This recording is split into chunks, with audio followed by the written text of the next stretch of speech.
Agradeço a presença, a inscrição. Entendi que está sendo gravado.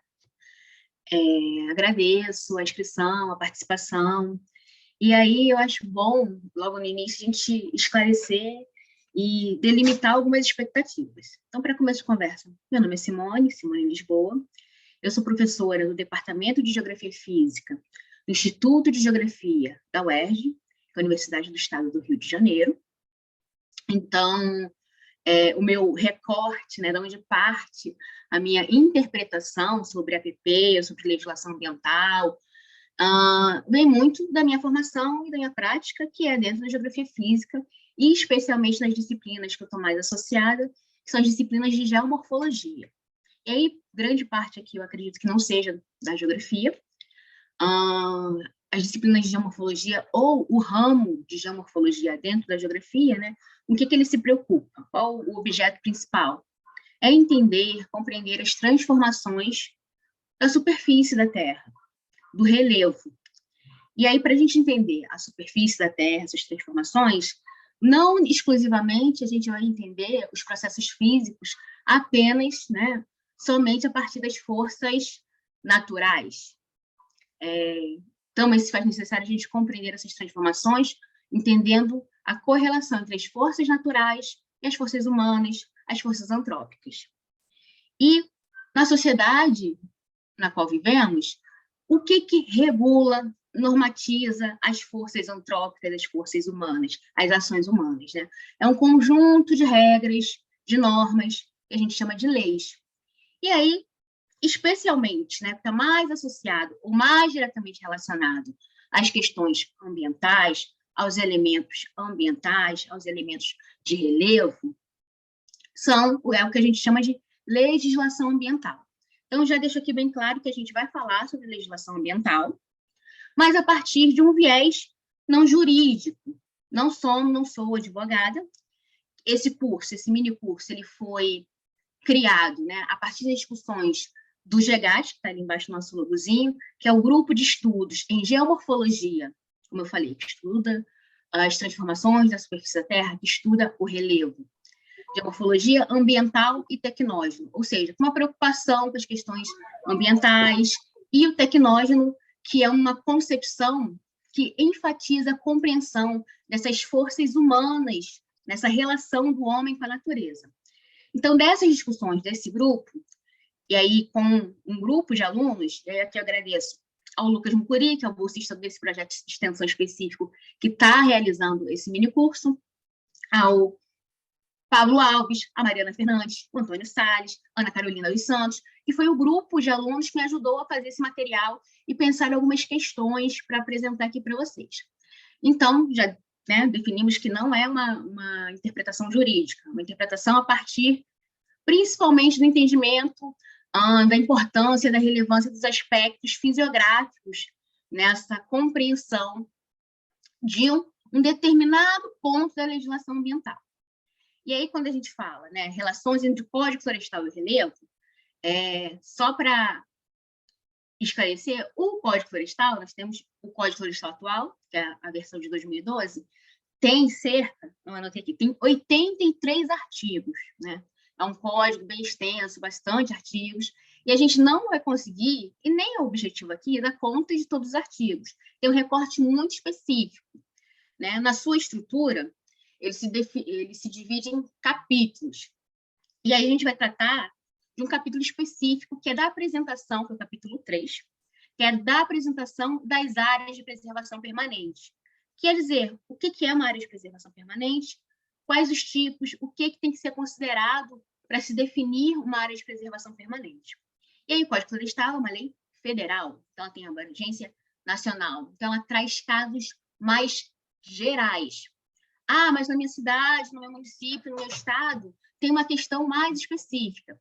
E aí, claro que vai estar inserido dentro dessas regras gerais do Código Florestal, que é o Código Nacional, mas muito possivelmente vai ter uma regra do seu estado, no seu município, uma lei mais específica que vai estar detalhando melhor o caso especial do seu estado, do seu município. Mas todos os códigos ambientais municipais, todos os códigos ambientais estaduais, eles vão ter que obedecer à regra geral, que é o Código Nacional, que é o Código Florestal Nacional, que é a Lei 12.651 de 2012. Então, aqui, não vai partir de uma interpretação jurídica, e sim de uma interpretação dos elementos do relevo, enfatizando isso.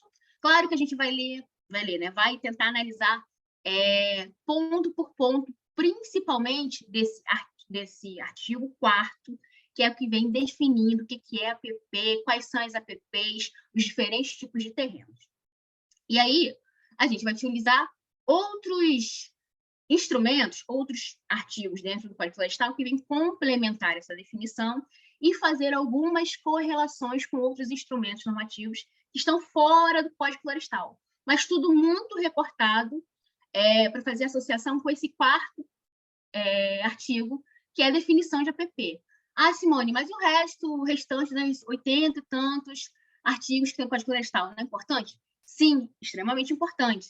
Só que aí a gente vai aqui destacar, vamos dizer, o que uma das linhas mestras do Código Florestal, que não é a única. Dentro do Código Florestal, a gente também tem outras linhas mestras, outros assuntos muito importantes, como, por exemplo, a reserva florestal, como, por exemplo, o CAR, né, que é o Cadastro Ambiental Rural, né, que são, vamos dizer, que é o outro ponto ou outra vertente, né, de análise do Código Florestal. Só que a gente não vai dar conta disso aqui nesse curso. Talvez numa outra edição, numa outra turma, talvez até fazendo uma nova turma dessa mesma edição, até mesmo porque teve muita gente que ficou fora, teve muita procura esse mini curso, e até surpreendeu a gente, né, porque a gente falou, vamos colocar essa data, sábado, de manhã, tem feriado no primeiro dia, né, na segunda, terça-feira, na verdade, feriado, né, quase com feriadão, assim, tudo bem que é um feriadão pandêmico, mas é um feriadão ainda.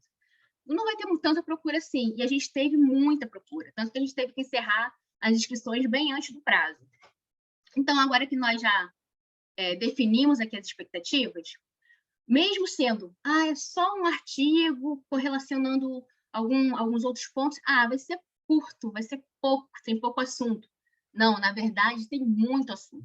A gente vai apresentar de maneira bem ampla, bem introdutória, e ainda assim, claro que vão ter dúvidas, de repente vocês vão querer compartilhar, comentar alguma experiência, e talvez não dê tempo aqui.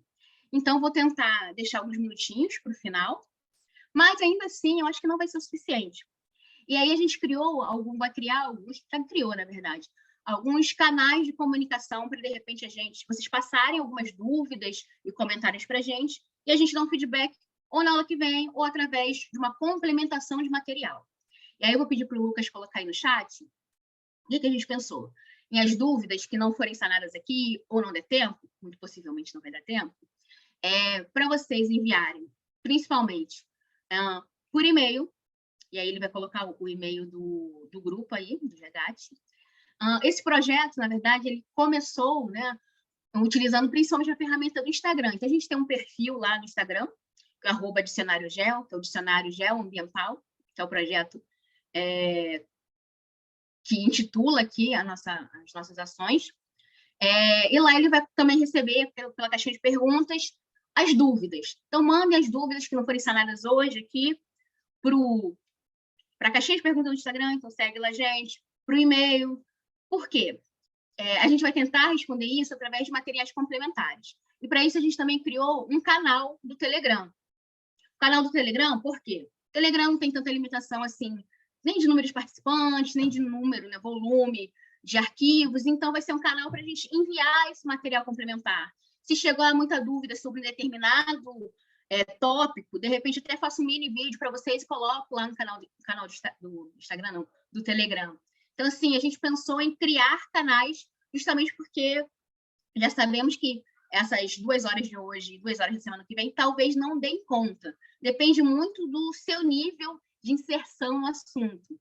Aqui eu acho que tem pessoas de várias áreas, talvez mais, que tem um maior conhecimento, uma maior aproximação já do tema, e outras não, eu quero conhecer, eu quero saber. Então, justamente para possibilitar, né, ou melhor, esticar esse nosso prazo aí, e possibilitar uma maior interação, que talvez aqui não dê conta, a gente criou esses meios de comunicação. Então, vamos lá. Aí sim, só me apresentei, só ajustei as expectativas. Vou só ajeitar aqui minha tela, deixa aqui. Então, iniciando, né, como eu falei, em se tratando de modificação da superfície terrestre, que é o que mais, né, é o assunto, o tópico, que na minha área de estudo, na minha área de trabalho, que é o que mais me chama a atenção, eu falei aqui que o que normatiza um dos meios de ordenar, né, de regulamentar, de regularizar, de controlar as ações da superfície terrestre são as leis, e especialmente aquelas leis, né, tidas, classificadas, nomeadas como leis ambientais, legislação ambiental. E aí, no Brasil, né, da maneira que a gente estruturou, nós temos, conhecido como legislação ambiental, uma série de políticas setoriais, leis setoriais, setoriais em que sentido? Trata do recurso hídrico, trata do resíduo sólido, trata das florestas, como é o caso do Código Florestal, trata do saneamento básico, trata das unidades de conservação. Então, a gente tem uma série de leis. E aqui, especialmente, a gente vai falar sobre a lei protege a vegetação, né? Que é chamado, é tido, tem a alcunha aí de Código Florestal, que a nossa versão mais recente é a Lei Federal 12.651, de 25 de maio de 2012. E aí, qual é a apresentação dela? Toda lei tem o número da lei, né? E vem lá a apresentaçãozinha lá acima à direita. Dispõe, né? Fala sobre o quê? Essa lei específica dispõe sobre a proteção da vegetação ativa. Então, já fala qual vai ser o assunto. Fala de vegetação. Mas aqui, conforme a gente vai evoluindo na nossa conversa, talvez a gente levante a possibilidade que não trata somente da proteção da vegetação. Ao proteger, ao garantir a proteção da vegetação, garante também a proteção de outros elementos naturais, outros elementos ambientais, que no seu combo, no seu funcionamento coletivo, vai estar associado à manutenção das condições ambientais, à manutenção da qualidade de vida. E a qualidade de vida, a qualidade ambiental, né, é uma das premissas básicas da legislação ambiental, principalmente dos direitos constitucionais, lá no artigo 225, que é o primeiro, que é o artigo que garante, né, a consideração, o comprometimento, a preocupação não só dos governos, né, do Estado, como também da coletividade em se preservar, se assegurar um meio ambiente saudável, equilibrado, né, para as atuais e futuras gerações, que é o objetivo, né, máximo das preocupações ambientais. Então, enfim, o Código Florestal vai tratar da proteção da vegetação nativa, e aí, em pretinho aí que está destacado, na verdade está no texto preto, altera as leis 6938 de 81, 9393, 96, 11428 de 2006. Isso informa o quê? Que altera algumas outras leis que também tratam de floresta. Por exemplo, o 6938 é a Política Nacional de Meio Ambiente. Então, a política MOR é a lei principal, onde vai estar elencada todos os pontos e aspectos a ser considerados na política ambiental, nas estratégias de conservação. A 9393, ela trata de propriedade rural. Como o Código Florestal, inicialmente, lá na década de 30, que foi a primeira versão dele, 1934, que é a primeira versão de uma lei, que foi chamado o primeiro Código Florestal, que tratava da proteção das florestas, da proteção da vegetação nativa. Então, vai alterar também as leis que tratam de propriedade rural, porque, essencialmente, grande parte das regras do Código Florestal vão atingir essas propriedades rurais, esses terrenos rurais. E a gente vai ver que não só na área rural, mas potencialmente grande parte da área rural vai ser classificada como APP ou reserva legal, que a gente não vai ver hoje, justamente pelas definições que esse código traz. E a lei altera também a Lei 11.428, de 2006, que é uma lei específica, que é a Lei de Proteção da Mata Atlântica, de um bioma específico, mas também trata de proteção de vegetação.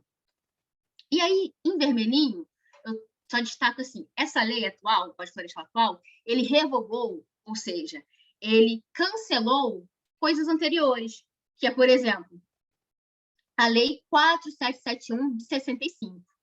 O que é a Lei 4771 de 65? Era o antigo Código Florestal. Então, de 1965 até 2012, o Código Florestal era as normas de APP, de área de preservação e de definição de qual tipo de vegetação deveria ser protegida, era estipulada nessa Lei 4771. Veio de 2012 e cancelou ela, revogou. E outras, né, e a medida provisória 2166 de 67, que também era uma complementação do antigo Código Florestal. Ah, mas está muito confuso, né?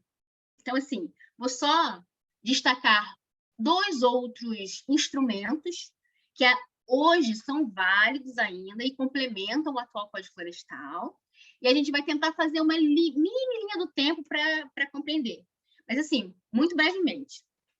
Então, hoje, o que de maneira federal, nacional, geral, onde é que a gente consegue ver as definições de áreas de preservação permanente, de APP, as normas, entender como é que isso funciona do ponto de vista da legislação. A lei principal é o Código Florestal, Lei 12.651 de 2012. Só que antes dela, já tinha uma outra versão do Código Florestal, de 65. Então, desde 65, já havia a estipulação de algumas áreas a serem protegidas, algumas áreas que tinham nomenclatura de áreas de preservação permanente. E até 2012, muitas dúvidas surgiram, justamente porque essa lei da década de 60 foi constantemente modificada, atualizada, conforme os conflitos, né, e confusões de interpretação iam surgindo. E aí, em 2002, o CONAMA fez 2 resoluções. O CONAMA, que é o Conselho Nacional de Meio Ambiente, é um órgão, um braço mais técnico, né, que faz resoluções, que faz instrumentos que vão esclarecer, principalmente serem complementares às leis ambientais. E aí, as variadas leis ambientais dos vários setores, né, de resíduos sólidos, saneamento, de unidade de conservação, e especialmente para a APP, eles criaram em 2002 a Resolução 302. Por quê? Aí a gente vai ver lá na frente qual foi a confusão que era gerada para gerar, né, para produzir uma complementação através de uma resolução CONAMA. Então, a de 302, de 2002, ela fala sobre as definições das áreas de preservação permanente dos reservatórios artificiais. E aí a gente vai ver lá na frente que tinha uma certa confusão entre a definição do que é um reservatório artificial, quais são as regras que protegem essa área do entorno, né, da borda ali dos reservatórios artificiais. E aí também ainda existiu, nesse código da década de 60, 65, algumas definições que não estavam inseridas na lei, que eram definições muito subjetivas. Então, a Resolução 303, ela vem falar sobre os parâmetros e definições e limites de APP. Em resumo, o que vem nessa Resolução 303? O que é restinga? O que é chapadão? Qual a definição desse tipo de terreno? É basicamente quase que um glossário, são as definições. Olha, esse termo quer dizer isso aqui. Esse termo quer dizer isso aqui. Então, a gente vai falar de Código Florestal e pincelar algumas complementações que vieram em 2002, a partir dessas resoluções, sobretudo a Resolução 303. E aí, só para quem não acompanha o andamento, né, das discussões da temática ambiental, só para fazer um mini retrospecto recente, ali aqui à direita, a gente tem como se fosse uma mini linha do tempo, né? Meio confusa, por quê? As discussões, as revisões na legislação ambiental, não só no ambiental, né? Nos outros setores também, mas especialmente no ambiental, que é o que a gente está tratando aqui, elas têm sido um pouco confusas, vamos dizer assim, né? Principalmente nos últimos anos, nos últimos 3 anos, a gente tem, né, como eu falei, a primeira versão, a primeira lei que a gente reconheceu como um Código Florestal, e quando eu falo reconheceu como Código Florestal, é o quê? Ganhou esse apelido de Código Florestal porque tratava essencialmente de proteção de floresta. Né? O seu objeto principal, a sua definição principal era a proteção de floresta. Então, o decreto de 3.793, década de 30, em 34, a primeira lei que a gente chama de Código Florestal. E aí, passaram-se 30 anos até ter uma revisão completa, uma atualização. Esse Código Florestal de 34 surge principalmente com o objetivo de se preservar ou se atentar, né, à preservação das áreas mais verdejantes, né? A floresta, no seu imaginário, né, mais essencial, que estava atrelado principalmente ao quê? À área rural, às propriedades rurais. E aí, conforme, né, as práticas produtivas de ocupação rurais foram evoluindo, os problemas foram surgindo, as lacunas de interpretação foram surgindo, passaram-se 30 anos e tiveram algumas modificações, algumas atualizações, e na década de 60, em 1965, a gente teve uma versão mais atualizada do Código Florestal, em 65. Então, de 65 até 2012, essa Lei 4771 é o que definia o que era PP, quais as regras, o que podia, o que não podia, como era definido. E justamente porque esse antigo Código Florestal de 65 tinha muitas lacunas em suas definições, como eu falei, eu puxei a setinha lá para a esquerda, para demonstrar que, para suprir essas lacunas dessas definições, o Conselho Nacional de Meio Ambiente fez 2 resoluções para tratar essencialmente de definições, de conceitos, de definir os termos. E aí, em 2012, que é o Código Florestal atual e vigente, que é o que diz atualmente as regras válidas para se definir uma APP, quais os tipos de APP, quais as regras, né? O que pode ser construído, não pode ser construído. Ele veio depois dessa resolução CONAMA, de 2002. Então, teoricamente, se eu faço uma revisão de uma lei, né? Eu tenho uma lei da década de 60. Em 2000, né, nos anos 2000, eu faço como se fosse ali um puxadinho de lei, né? Eu faço ali uma resolução CONAMA porque tem muita lacuna nessa lei da década de 60. Mas quando eu fizer em 2012, eu vou consertar, né? Eu vou inserir, vou reconhecer os erros, vou realmente fazer a revisão, corrigir e vou inserir aquilo que está faltando. Inseriram? Não totalmente. Então, ainda assim, na versão de 2012, tem umas lacunas de definição. Não está escrito exatamente o que é, como é que define. E aí, agora, em 28 de setembro de 2020, ano passado, foi até difícil de entender, tá, gente? Eu tive que ficar vendo notícias quase que diárias para tentar entender isso. Então, não sei se vocês acompanharam, que teve aí um movimento, aí, um debate de cancelar CONAMA, volta CONAMA, cancela o cancelamento. Foi mais ou menos nesse sentido. Então, em setembro do ano passado, uma outra resolução CONAMA revogou, ou seja, cancelou essas resoluções 302 e 303, que eram basicamente definição do que eram os termos, né? Um esclarecimento, um anexo, não um anexo, né? Mas um complemento ao Código Florestal. Sendo que o Código Florestal é da década de 60, sendo que a atual versão do Código Florestal ainda tinha essas lacunas. Então, faz sentido ainda ter essa complementação. E aí, ela foi suspensa por um tempo, menos de um mês. Um mês depois, uma decisão do STF suspendeu a resolução que suspendia, ou seja, cancelou o cancelamento. Então, resumo da ópera. Hoje, na verdade hoje, a gente viu isso aí no final de setembro e eu tentei me atualizar, ainda não teve um cancelamento superior a esse, né? Hoje, o que está vigente? O atual Código Florestal de 2012. Ok, está vigente. É o que vai regularizar essas áreas de preservação. E também as resoluções. E qual a grande lacuna, talvez, né? A ausência que não existe no Código Florestal está nas resoluções CONAMA, principalmente a respeito de alguns ambiente costeiro, de restinga, de manguezal, que é no Código Florestal, justamente porque ele tem a sua origem lá na década de 30, uma preocupação maior o quê? Com as áreas rurais, com as propriedades rurais. Então, embora tenha outros ambientes e outras áreas tenham sido inseridas nessa linha de terrenos a serem protegidos, ainda assim, sobretudo os manguezais e as restingas, dentro do Código Florestal, não tem uma abordagem tão esclarecedora assim. Então, as resoluções CONAMA servem justamente para isso, para reforçar ou para esclarecer o que no Código Florestal não está tão claro. Ah, mas para que serve o Código Florestal em primeira instância? Quando ele é utilizado?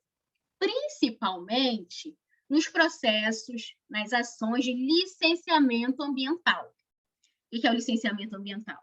Eu, empreendedor, seja eu empreendedor privado, uma empresa, uma grande empresa, uma média empresa, uma pequena empresa, seja eu do Estado, governo do Estado, do município, quero construir e empreender alguma atividade, alguma construção física, né? E aí eu vou apresentar para o órgão ambiental o meu projeto. O que tem que ter no meu projeto? Vários documentos, enfim. Mas especialmente, né, de maneira mais direta, eu tenho que apresentar um projetinho, um desenho, uma planta, né, um projeto de engenharia arquitetônico que vai dizer onde estão as minhas instalações, como são as minhas instalações, né, qual o tamanho, qual o volume, o que vai interferir no terreno. E, sobretudo, a definição de APP vai interferir na localização desses empreendimentos, na permissão ou não de determinados empreendimentos estarem localizados mais próximos de uma APP, menos próximos de uma APP, né? Mais próximos de um ambiente que é considerado por lei um ambiente, um terreno que deve ser protegido, ou não. Então, em termos gerais, se eu deixo uma lacuna de interpretação onde termina a minha área de preservação permanente, ou seja, o terreno que eu tenho que proteger e eu não posso permitir a construção.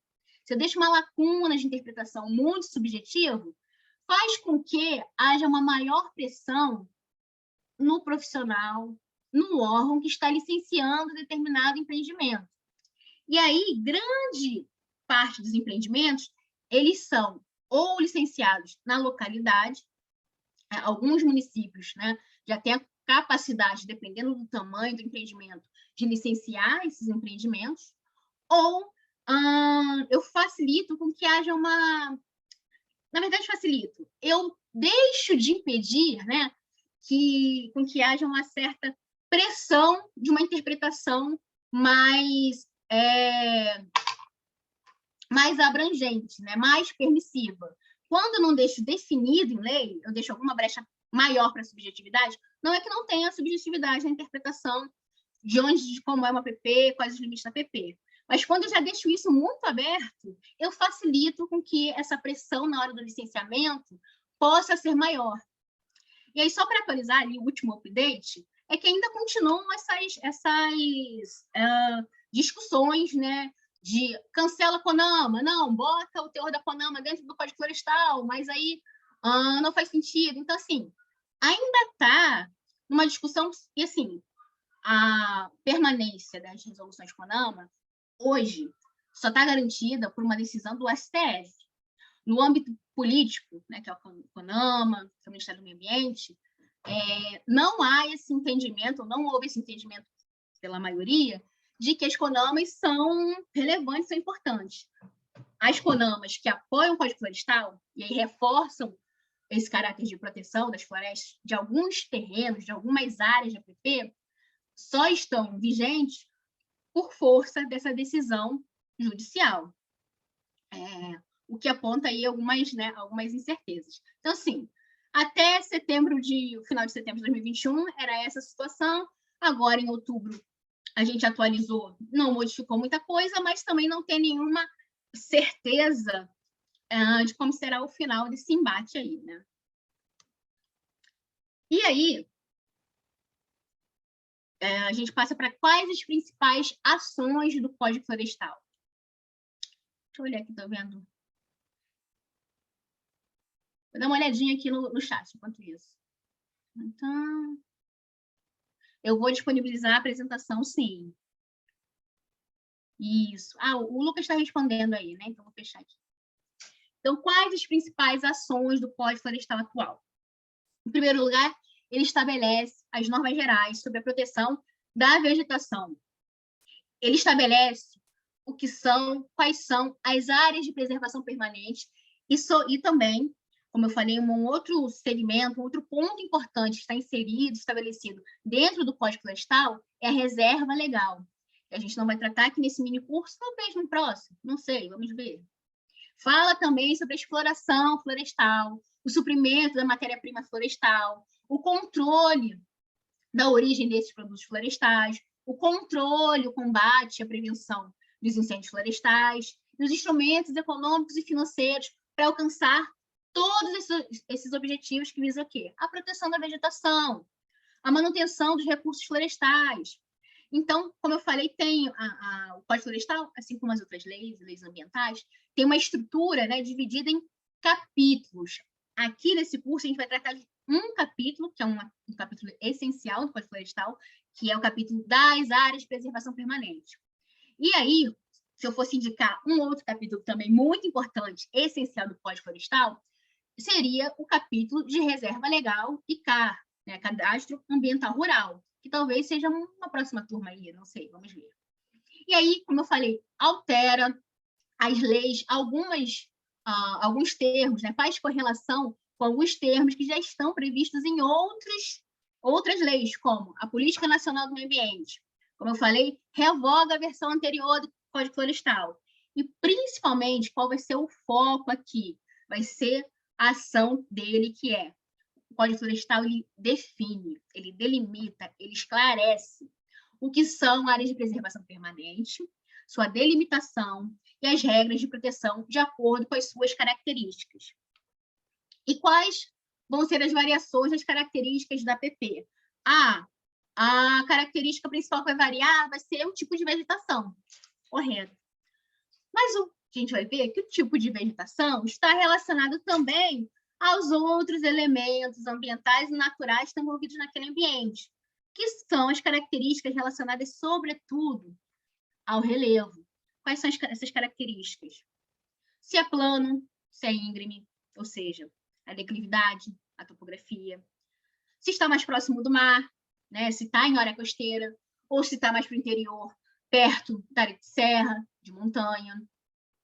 Se está próximo a um corpo hídrico, está próximo, né? Se tem um grande teor de umidade envolvido naquele ambiente. Então, assim, as características das APPs vão variar de acordo com os elementos ambientais, os elementos fisiográficos e naturais que vão compor aquele ambiente.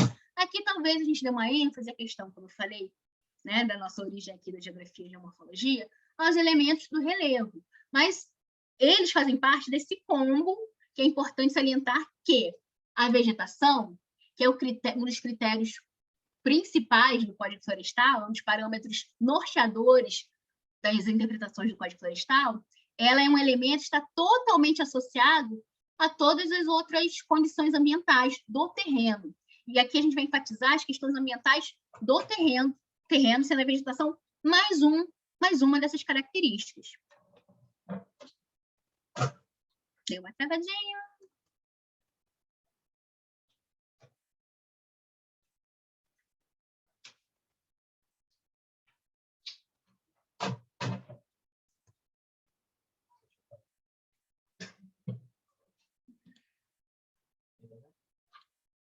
Não sei. Gente, travou para vocês aí?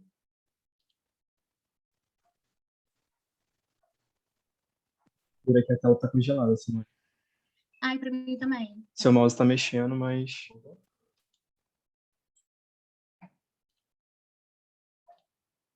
O que a gente faz? A gente faz de novo.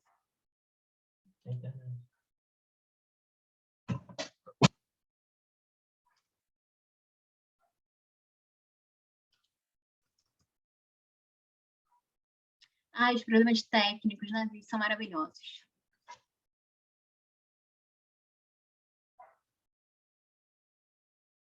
Já tô voltando já, tá, gente? Tô Ali carregando aqui de novo a apresentação, tem uma leve travada.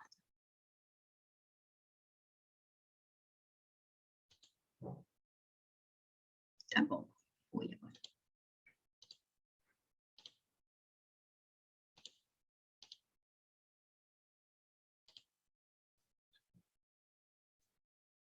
Apareceu? Apareceu. Então tá. A internet é maravilhosa. E aí, continuando, antes do travamento aí, qual a relação que a gente pode levantar, definir entre as APPs, as áreas de preservação permanente e o relevo, né? O nome do curso, né, enfatiza a questão do relevo. Ali eu coloquei geomorfologia porque, se a gente falar em termos mais específicos, mais técnicos dentro da geografia física, a área que se preocupa com relevo é a geomorfologia. Mas, para simplificar, qual a relação entre APP e relevo? E aí eu vou lá no artigo 3º, aí retomando aqui a construção do Código Florestal, a gente tem nesse artigo 3º uma série de definições também, é como se fosse aquele mini glossário. Olha, aqui nessa lei Código Florestal você vai encontrar esses termos. O que é APP, o que é interesse público, o que é uso comum. Então, está tudo nesse artigo 3º. E aí, no artigo 4º, em sequência, vem dizendo quais são os tipos de APP. E aí, pela definição do Código Florestal, o que é uma APP? É aquela área protegida, é uma área que deve ser protegida. E aí, a grande consideração, coberta ou não por vegetação nativa. Ué, mas o Código Florestal não é para proteger floresta? Se não tiver floresta, por que eu vou proteger essa área? Então, assim, o Código Florestal, ou a Lei 12.651, de 2012, ela é para preservar, proteger, uma estratégia de conservação, proteção e preservação de elementos, características ambientais que não necessariamente somente a floresta e somente a vegetação. Então, a APP ela pode é uma área, ou seja, um terreno, que pode estar coberto ou não por vegetação nativa. Qual é essa situação? Primeiro, pode ser que seja uma área que, pela sua definição, suas características, sua configuração, né, fisiográfica, ou seja, a sua aparência fisiográfica, ou a sua localização, seja um terreno, uma área importantíssima para o funcionamento ambiental, para o funcionamento ecológico daquele ambiente, para os outros elementos ao redor. E a vegetação é um desses elementos que vai funcionar, né, na manutenção desses parâmetros, na manutenção dessa qualidade. Mas pode ser que uma determinada área de APP, né, terreno de APP, naquele momento específico, não esteja coberta por vegetação nativa. Ou foi desmatada, totalmente desmatada, parcialmente desmatada, ou, para além do desmatamento, teve algum plantio de alguma espécie não nativa, né? Uma espécie exótica, uma espécie invasora. E aí não necessariamente vai estar naquele cenário perfeito, vamos proteger essa floresta que ela está intocada. Não, o objetivo é justamente garantir a qualidade ambiental. Então, um dos objetivos secundários, né, ou específicos, essas áreas de floresta, fragmentos de floresta, têm que ser o quê? Recompostas, recuperadas. Então, sobretudo aquelas áreas que, pela característica do seu terreno, podem ser classificadas, definidas como áreas de preservação permanente, mas estão sem vegetação, elas precisam ser protegidas justamente para começar a se recuperar essa área. E o que é mais importante é a presença da vegetação? Não, a presença da vegetação é mais um elemento que reforça esse caráter, essa relevância ambiental dessa área. O que é mais importante para essa área, para esse terreno? É a função ambiental. Então, os terrenos que podem estar cobertos por vegetação nativa ou não, eles são considerados como os terrenos que merecem uma proteção, uma preservação especial, porque eles possuem uma função ambiental. Qual função ambiental? Quais os tipos de função ambiental? Dependendo da característica do terreno, sua localidade, o seu nível de degradação ou recuperação, podem ser inúmeras funções ambientais, mas principalmente as funções relacionadas a garantir, preservar os recursos hídricos, preservar o conjunto paisagístico, a paisagem, preservar, garantir a estabilidade geológica, ou seja, a segurança geológica, garantir, preservar a biodiversidade. Aquele terreno que vai ser classificado, caracterizado como APP, e por isso mesmo, por ser classificado, caracterizado como área de preservação permanente, ele vai estar sujeito a regras específicas de ocupação, de intervenção. Se esse terreno tiver a função, o papel de facilitar o fluxo gênico de fauna e flora, facilitar o quê? A transferência, entre elementos da fauna e da flora, proteger o solo que também é um recurso natural, que também é um recurso mineral, e assegurar o bem-estar das populações humanas. Ou seja, pode ser que não tenha todas essas funções, mas tendo algum conjunto, algumas dessas funções, esse terreno vai ser, sim, caracterizado como um terreno que merece ser protegido em termos ambientais, e por isso mesmo vão ter normas específicas para isso. E aí, acho que eu já falei no início, mas só para ressaltar aquela notinha ali de rodapé, quando a gente fala eu estou aqui enfatizando as questões do terreno, porque é muito a partir do meu ponto de vista. Qual é o meu ponto de vista? O ponto de vista de quem trabalha com a geomorfologia. E o que é a geomorfologia? Para que ela serve? A geomorfologia é esse ramo, esse sub-ramo dentro da geografia física, dentro das geociências, que outras áreas também lidam com a geomorfologia, e vem lá da terminologia geo, que é terra, morfo, que é preocupada em entender a forma, e logia, então a descrição da forma da terra.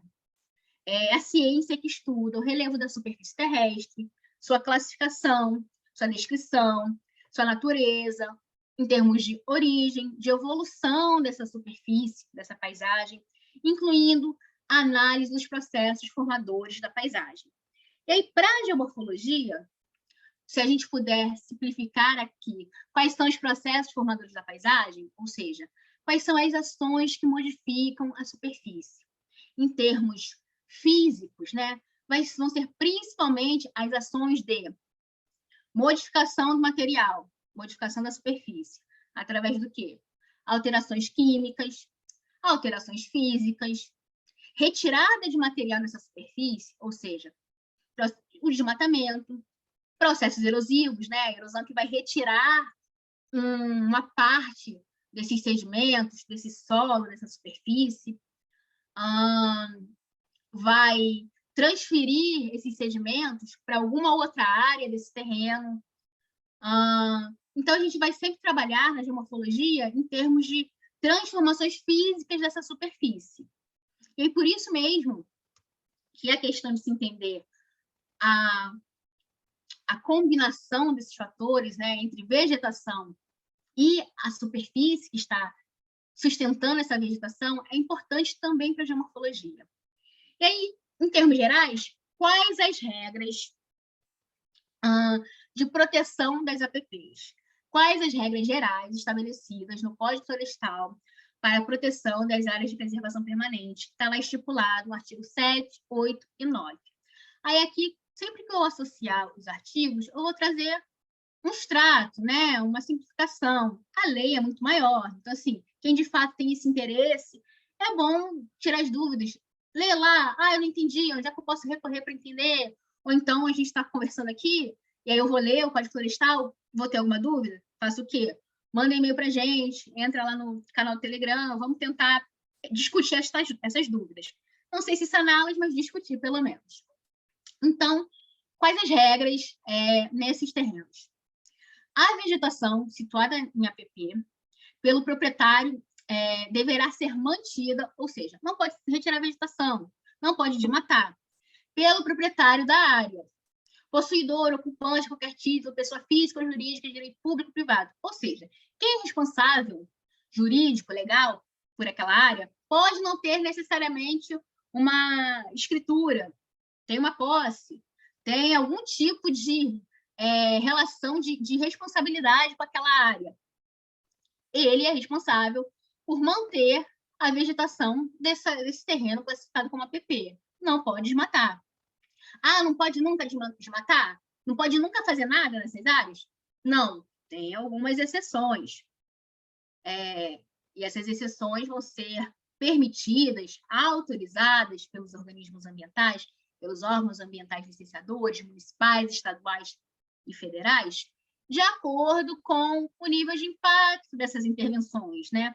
Qual é a área que vai ser impactada, qual tipo de intervenção, qual tipo de prática que eu estou falando.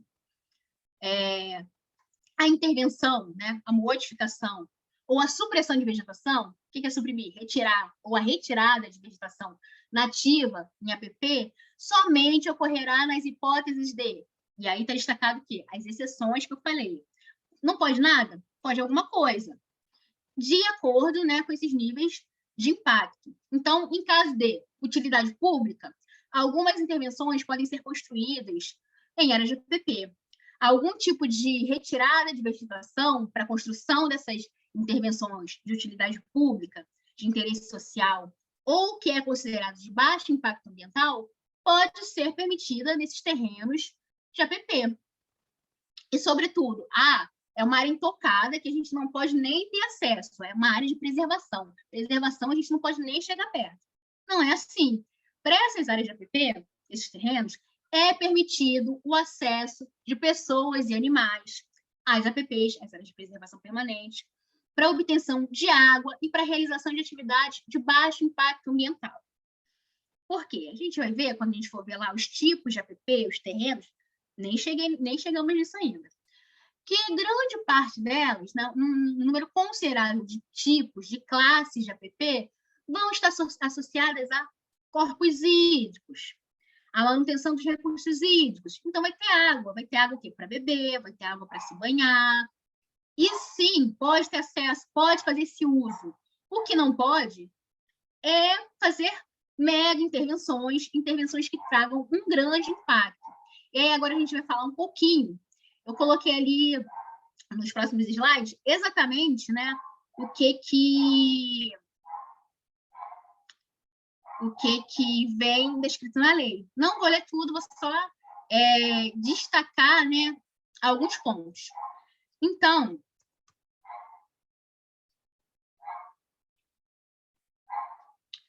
o que é considerado, eu falei que pode, utilidade pública, interesse social e baixo impacto. E aí eu vou elencar alguns exemplos do que é utilidade pública, o que é considerado utilidade pública, interesse social e baixo impacto. O que é considerado pelo Código Florestal atividade de utilidade pública? Estão definidas todas as atividades? Não, estão exemplificadas alguns tipos de atividades que estão relacionadas à segurança, à utilidade pública que pode ser construído, que pode ocupar esses terrenos classificados como APP. Então, são ações, né, projetos que visem ou que sejam necessários para a segurança nacional, para a proteção sanitária, obras de serviços públicos, né, que venham atender a população, serviços que atendam a coletividade, como, por exemplo, transporte, saneamento, gestão de resíduos. Por quê? Se a gente for pensar, né, serviços públicos, saneamento, abastecimento de água, é onde a gente retira as águas, né? Pode ser das nascentes, e a nascente, a gente vai ver lá para frente, que é um tipo de terreno que é classificado como APP, protegido, segundo o Código Florestal, ou diretamente do canal, diretamente do rio. Então, para eu fazer, né, para o indivíduo, né, na verdade, para o Estado, garantir esses serviços públicos, eles vão ter que ter acesso e fazer uso do recurso hídrico. E o que vai ser necessário? Vai ser construir alguma barragem, vai ser construir algum tipo de estrutura, algum tipo de duto, que vai passar sim, que vai ser construído sim em áreas de APP. Não é que não pode nada, pode algumas coisas, desde que o seu impacto, né, seja considerado. Obras de defesa civil, obras ou intervenções que visem a própria manutenção das funções ambientais, né, projetos de recuperação daquela APP que precisem de intervenção, precisa construir um muro não, mas precisa construir uma cerca, precisa construir algum tipo de instalação de viveiro, de mudas, que vai alimentar, ou que vai produzir para a recuperação dessa grande área de preservação permanente. Então, alguns tipos de intervenções, quando tem esse caráter de utilidade pública, de atender a coletividade, é possível de ser autorizada pela organização, pelos órgãos ambientais, licenciadores. O que é considerado como de interesse social? Interesse social, né? Principalmente prevenção, combate ao fogo, ao controle de erosão, ao plantio de espécies nativas, né? Quando determinado terreno de APP tem uma situação em que as espécies invasoras, exóticas, né, realmente estão invadindo, estão tomando conta e precisa fazer algum tipo de intervenção naquela APP, naquele terreno, ou seja, não é totalmente intocado. Quando são ações justamente para favorecer a recuperação da área, é até uma ação incentivada e não uma ação proibida. Outras práticas, exploração agroflorestal sustentável, principalmente enfocando o pequeno produtor rural. Então, eu não posso fazer nenhum tipo de coleta, nenhum tipo de uso dessa área de APP. Não, os pequenos proprietários podem sim, né? É previsto nessa normativa, no Código Florestal. Projetos de regularização fundiária, ou seja, principalmente voltados para a população de baixa renda em áreas urbanas consolidadas. E aí, quando a gente for ver lá os tipos de APP, sobretudo, né, talvez, as APPs que estão em terrenos que, historicamente, né, são prioritariamente ocupados por população de baixa renda, como, por exemplo, as grandes planícies, né, ou as planícies e as faixas marginais daquelas áreas urbanas consolidadas. E aí a gente vai ver que é possível, sim, permitir, por lei, que essas áreas ocupadas, desde que avaliados o seu risco, o seu impacto, desde que atendam alguns parâmetros exigidos na legislação, é possível, sim, que essa população de baixa renda, que esse loteamento, permaneça ali, seja regularizado ali em áreas que, teoricamente, seriam inabitáveis, né? Que, teoricamente, por lei, não seriam possíveis a sua ocupação.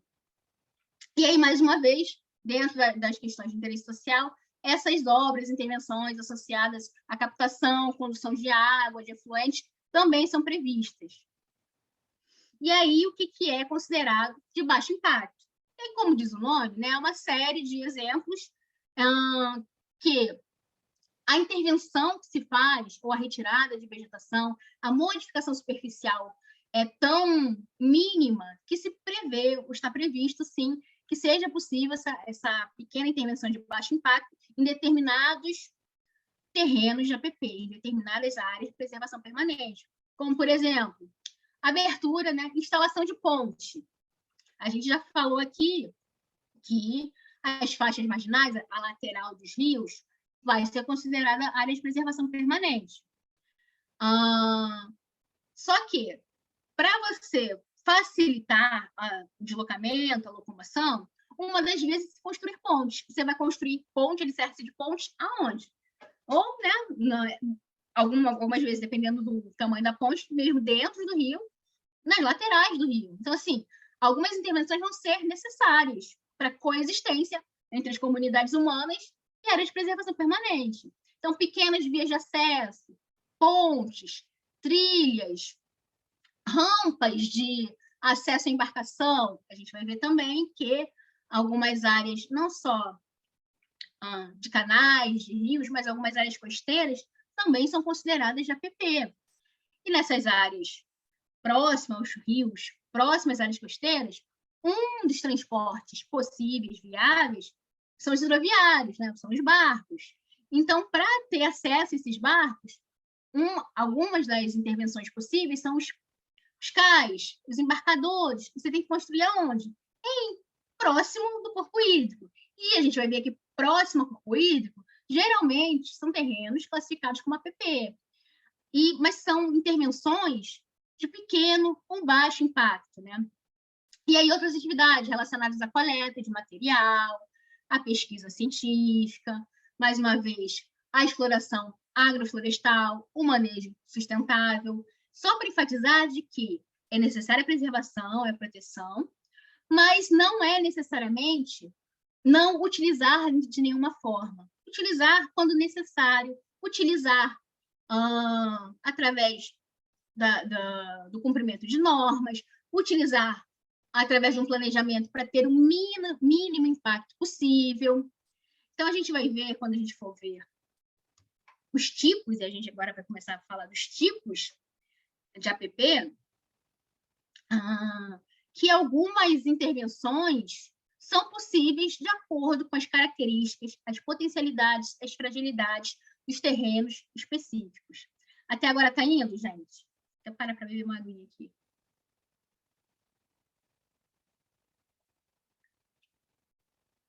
Quando é uma destruição da área para construir pasto, é alto impacto, mesmo que uma pequena parte seja destruída?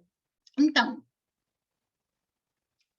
o pasto em si, vou até voltar aqui na...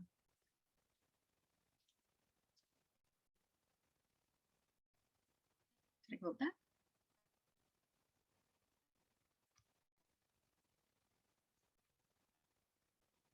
E, gente, quando eu paro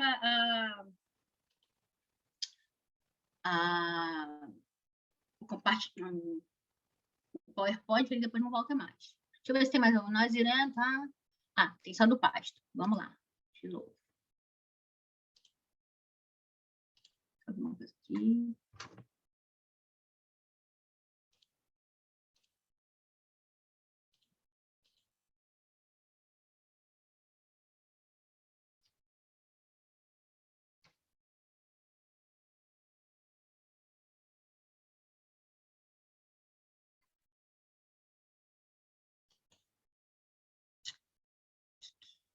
Eu coloquei no PowerPoint para abrir direitinho aqui os vídeos e tal, que eu usar, mas ele não está funcionando. Vamos ter que, na próxima aula, passar para o PDF mesmo.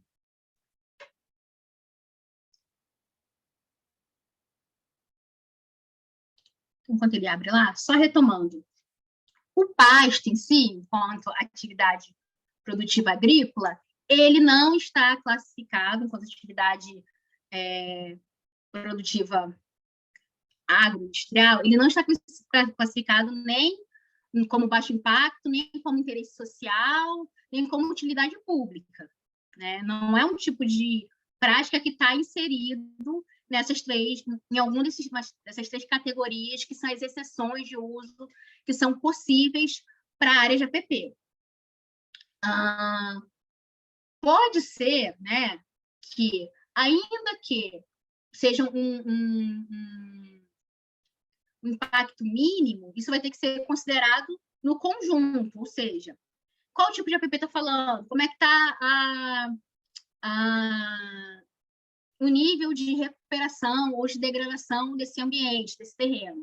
Aqui a gente está falando das normas gerais, mas quando você, o empreendedor ou a coletividade, né, vai pedir autorização ambiental, mais uma vez, aqui a gente está falando que essas normas, né, elas são mais pensadas para orientar os processos de licenciamento. E aí, quando essas intervenções são feitas sem o devido licenciamento, análise do órgão ambiental e autorização do órgão ambiental, se for detectado, né, que esse empreendedor, esse proprietário executou algum tipo de intervenção, mesmo que prevista em lei, mas que precisava de autorização, sem autorização, ele vai ser um infrator ambiental, vai receber lá as penalidades cabíveis. Por quê? Eu retirei aqui da minha propriedade a porcentagem de vegetação que era possível de acordo com o que estabelece a lei. Eu fiz aqui intervenções que são possíveis de acordo com o que estabelece a lei. Só que, quando o analista ambiental, o fiscal ambiental, vai na propriedade, ele não sabe qual era a situação anterior. Pode ser que já fosse uma área consideravelmente degradada e, por isso mesmo, o impacto não foi tão grande, porque já era uma área consolidada, impactada, ou pode ser que não, pode ser que seja uma pequena intervenção numa área extremamente extremamente conservada, e por isso mesmo aquele pequeno fragmento que foi retirado é o início de um grande processo de devastação.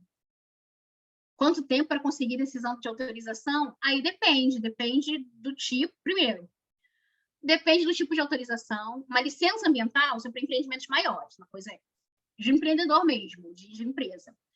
Uma autorização ambiental para supressão de vegetação.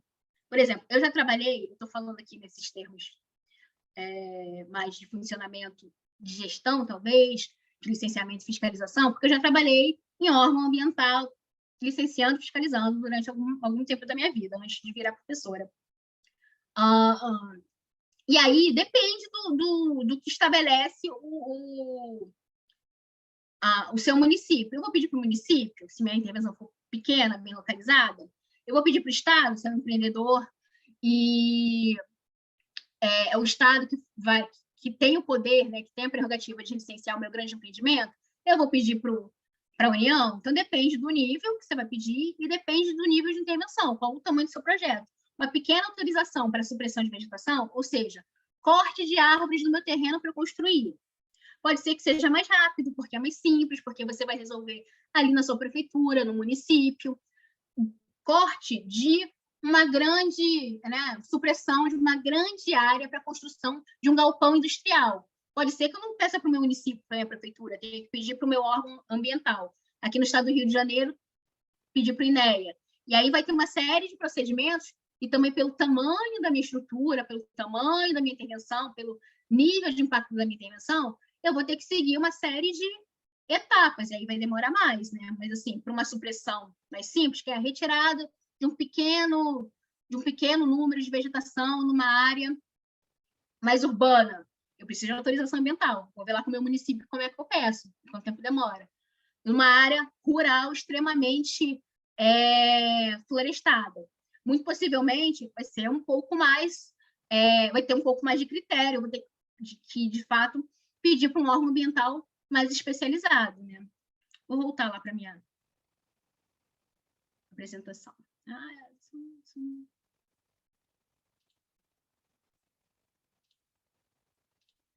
Por enquanto está indo, gente? Está acompanhando aí?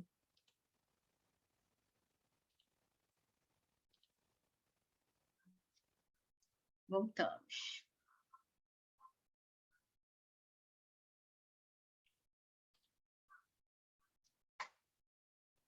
Apareceu aí, Lucas?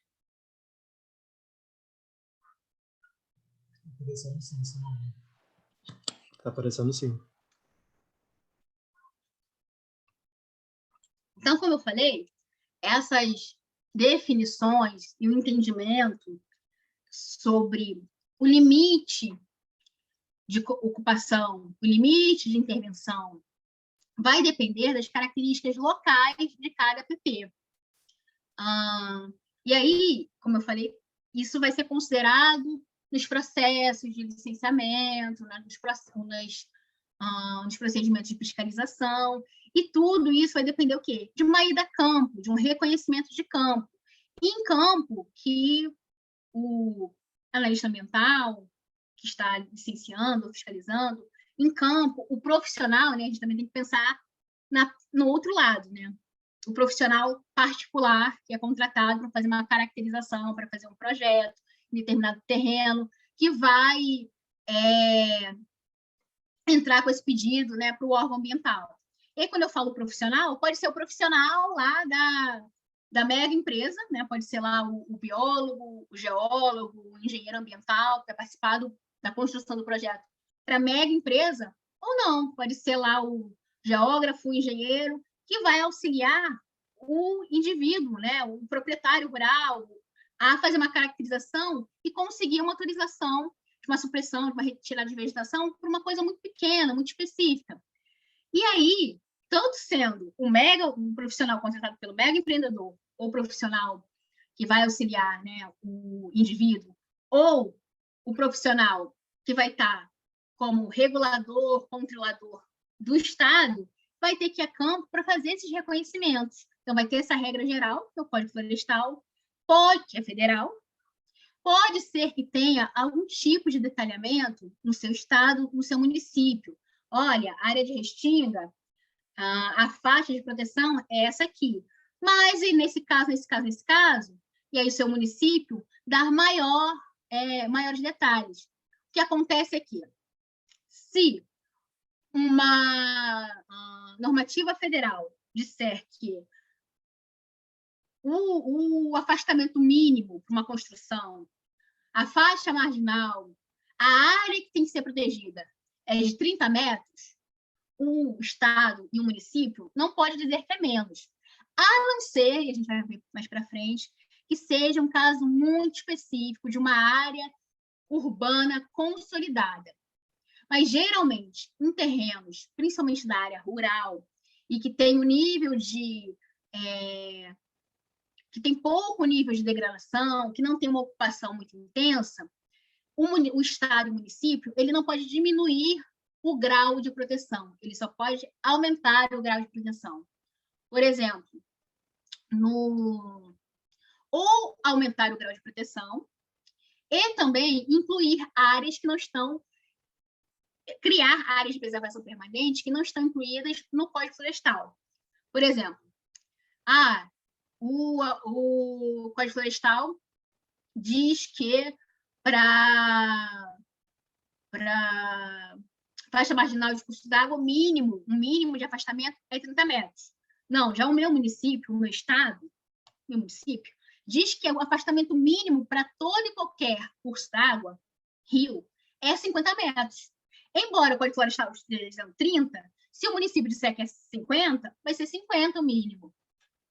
Outro exemplo, e aí muito possivelmente aqui os exemplos, a gente até tentou pincelar de outras regiões, mas eu vou reconhecer aqui que por algum nível de ignorância nosso, aparece com uma certa frequência exemplos do estado do Rio de Janeiro, que é, primeiro, né, o que eu conheço, e também é onde eu trabalhei como analista ambiental, então eu conheço mais proximamente a legislação, o ordenamento, as normas do estado do Rio de Janeiro.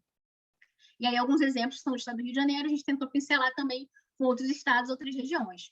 E aí o exemplo que eu vou dar é especialmente para o estado do Rio de Janeiro. No Código Florestal, vem classificando, definindo, caracterizando algumas áreas de preservação permanente do ambiente costeiro, como, por exemplo, manguezal, né, mangue, que é ali na transição continental costeira, de interferência fluvial e marinha.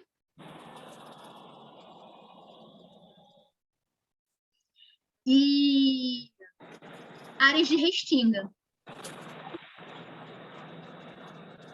Alguém que fala alguma coisa? Tem um microfone aberto, eu acho. Mas, no Código Florestal, até mesmo porque o objetivo norteador dele são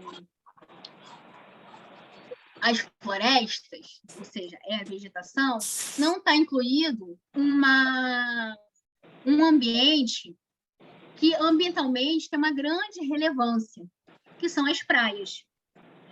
Mas, na Constituição Estadual do Estado do Rio de Janeiro, e aí me perdoem a ignorância, não sei se em outras constituições estaduais de outros estados, ou se tem algum outro tipo de norma específica de outra região ou outro estado, se a praia, de fato, é estabelecida como área de preservação permanente e se tem um microfone aberto aí. Tem como desligar, gente? Obrigada. E aí eu não sei se outros estados têm essa normativa explicitando que praia era de preservação permanente e que tem uma determinada faixa que não pode construir. No estado do Rio de Janeiro tem. Assim como, por exemplo, aqui no estado do Rio de Janeiro, que é uma feição muito característica do Rio de Janeiro, São Paulo, Curitiba, né, nessa região sul e sudeste, a gente tem aqui as áreas serranas, a gente tem um trecho delas que a gente chama de Serra do Mar, que é justamente esse compartimento serrano, esses grandes blocos rochosos que vão mergulhando, né? Eles vêm desde o interior e eles vão entrando em contato com o mar, com o Oceano Atlântico, com a Baía de Sepetiba, com a Baía de Ilha Grande. Eles vão entrando em contato com o mar. Então, grandes blocos rochosos, grandes áreas de serra, já estão ali na linha costeira, já estão ali na praia, já estão mergulhando, já estão entrando no mar. E justamente por criar esse ambiente de transição entre essa parte de montanha, né, essa parte de paredão rochoso e o mar,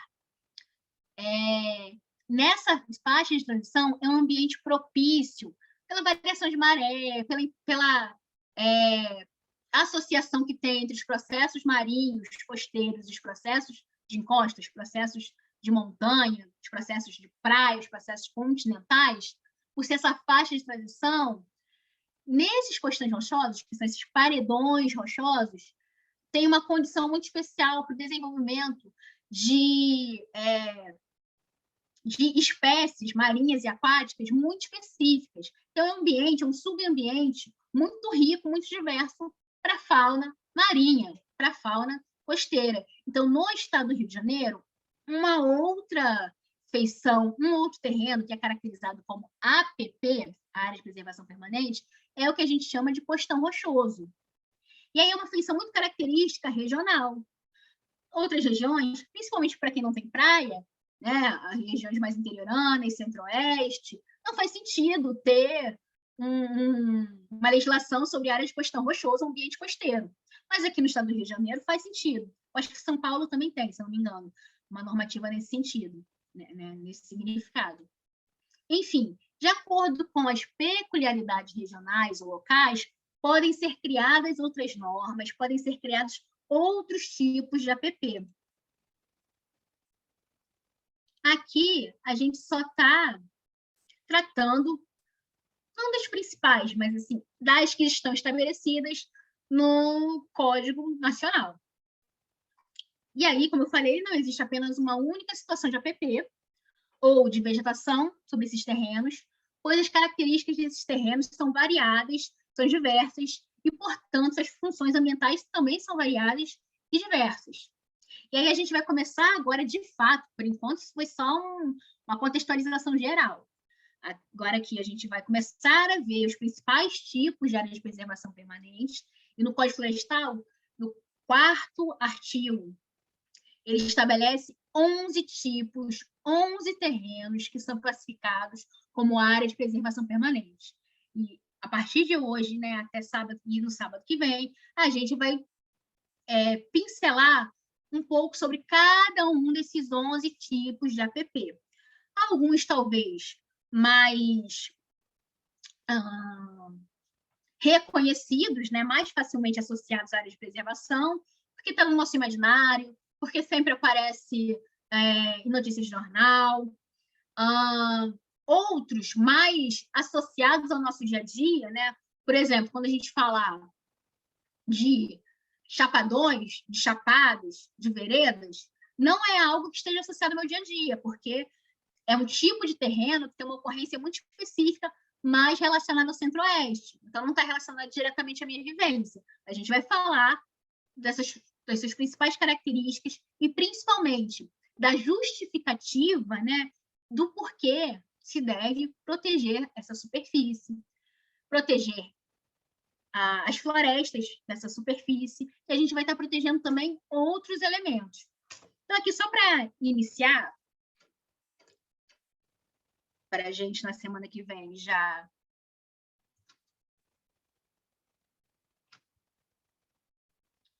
demais, não está funcionando.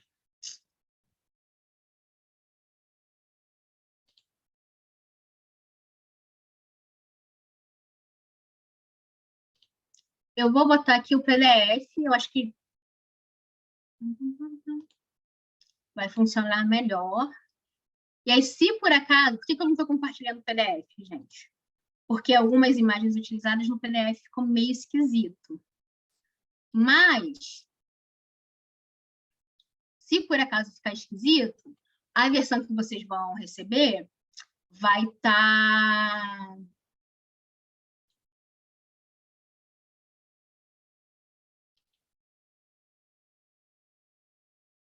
vai estar mais completinha, né? Abriu aí o PDF para vocês? Estou passando lá para a nossa página. Abriu, Simone.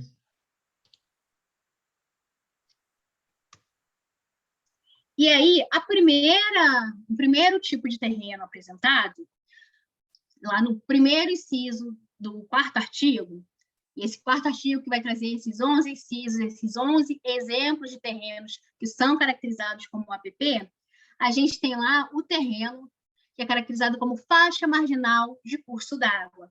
Ou seja, a faixa marginal, a faixa, o trecho que está à margem dos cursos d'água, que são os rios, os canais.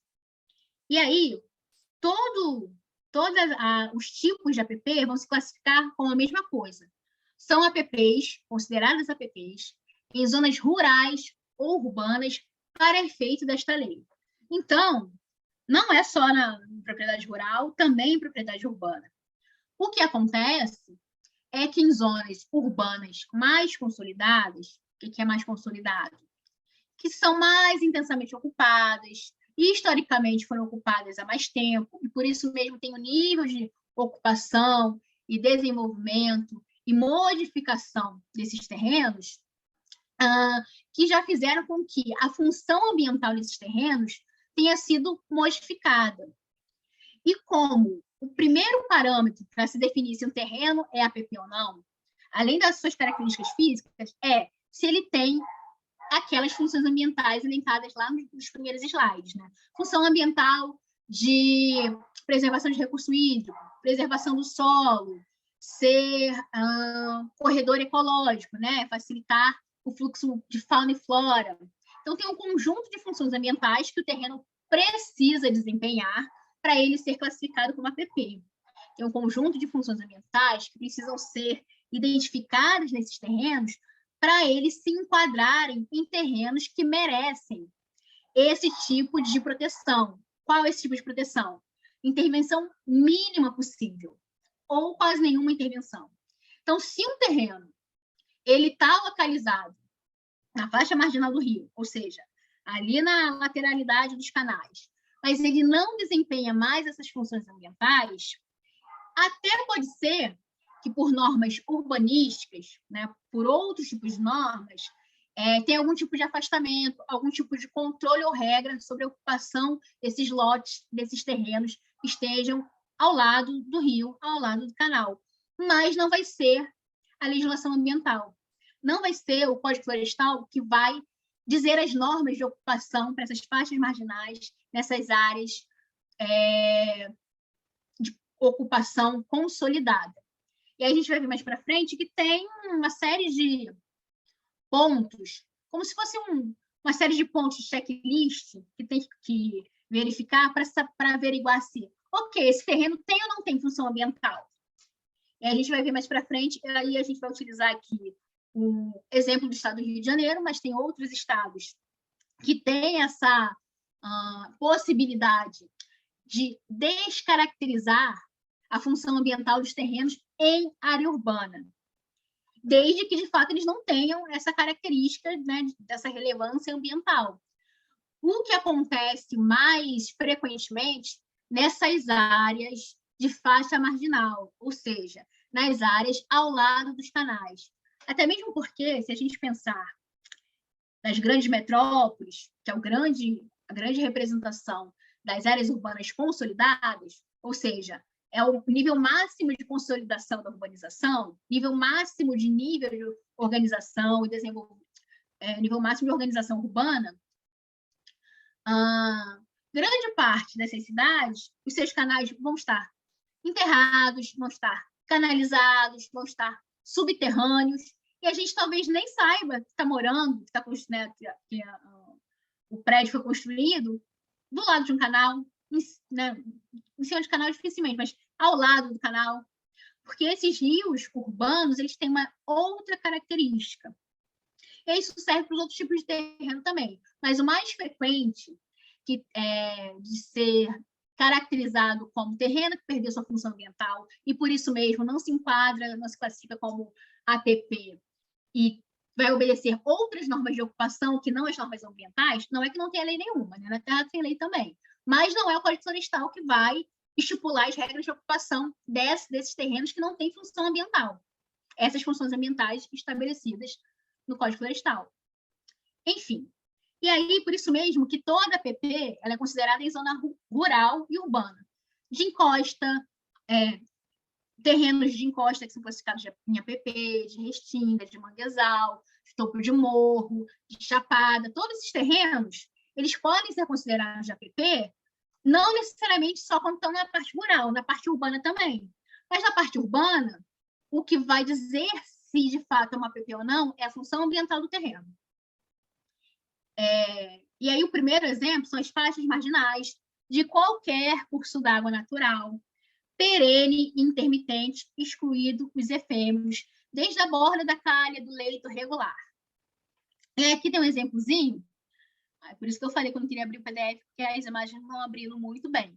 Mas tem um exemplozinho que demonstra, né, que, de acordo com a dimensão, com a largura desses canais, essa faixa marginal, essa faixa mínima, né, a área a ser protegida, ela vai também se ampliando de acordo com a dimensão do canal. Aqui tem até um exemplo, começa até do início do rio mesmo, que é onde nascem os rios, as nascentes, que é um outro terreno que também é característico de APP, que a gente vai ver mais para frente. Então, a gente tem aqui, né, para rios, canais, né, cuja essa dimensão entre a borda da calha do leito regular, e aí tem uma definição, tem como se fossem manuais nos órgãos ambientais definindo como é que eu defino onde é que é a borda da calha do leito regular, como é que eu faço essa mensuração, tanto para essa APP, de faixa marginal de rio, como para outras, de encosta, de declividade. A gente não vai ter tempo de entrar nesse detalhe, assim, de como é que a gente mede, vai apresentar de maneira geral. Então, para esses rios que têm essa dimensão, essa largura menor que 10 metros, essa faixa marginal, ou seja, a área que eu tenho que proteger vai ser uma faixa de 30 metros para cada lado, para cada margem.